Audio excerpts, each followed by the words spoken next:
नागरिक म्हणतात 3 दिवसापासून आम्हाला काहीच दिले नाही, केवळ पाणी पाजले प्रशासनानं आणि याच किटवरून विरोधक देखील संतापलेत। पूरग्रस्त नागरिकांना मदत देण्यात आलेल्या किटवर उपमुख्यमंत्री एकनाथ शिंदे आणि धाराशिवचे पालकमंत्री प्रताप सरनाईक यांचे फोटो लावण्यात आले आणि त्यावरून खासदार संजय राऊत चांगले संतापलेत। सरकारी मदतीवर दाढीचे फोटो लावून पूरग्रस्तांना मदत हा निर्लज्जपणा असं राऊत बोललेत। सरकारी मदतीवर स्वतःचे फोटो लावण्याऐवजी केदारांकडून लुटलेले पैसे तिजोरीतून काढा आणि शेतकऱ्यांना मदत करा असा टोला राऊतांनी लगावलाय। जे आपल्या दाढीचे फोटो बरं का पिशांवर छापून मदत वाटतायत किंवा प्रचार करतायत, त्यांना हे कळलंय का की किती मोठं गंभीर नुकसान झालेलं आहे?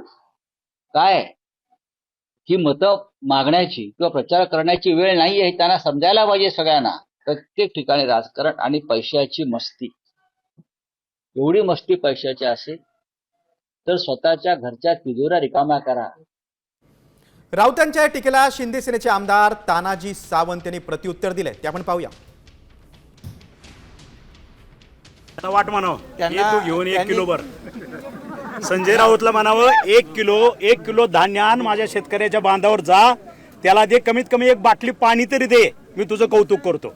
आता ह्याच्यामध्ये कारण बाळासाहेबांचे त्यांनी काय घेतलं? बाळासाहेबांची आम्हाला शिकवण आहे 80% समाजकारण आणि 20% राजकारण।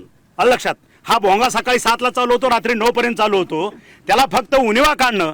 पण शेतकऱ्याच्या बांधावर जाऊन आज त्यांचा एक पदाधिकारी कुठल्या शेतकऱ्याच्या बांधावर गेलेला दिसतो का?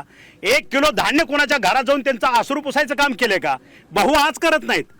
कोल्हापूरला ज्यावेळेस झालं त्यावेळेस सुद्धा लाखो रुपयाचे लाखोच्या लोकांच्या मदतीला त्यावेळेस भाऊच उभा राहिले होते, त्यावेळेस नाव तुमचं होतं, करणारे आम्ही होतो। आज आम्ही स्वतः ह्या ठिकाणी बांधावरती जाऊन जीव धोक्यात घालून शेतकऱ्याच्या बांधावरती आम्ही जातोय, कारण आम्ही शेतकऱ्याची पोर आहोत।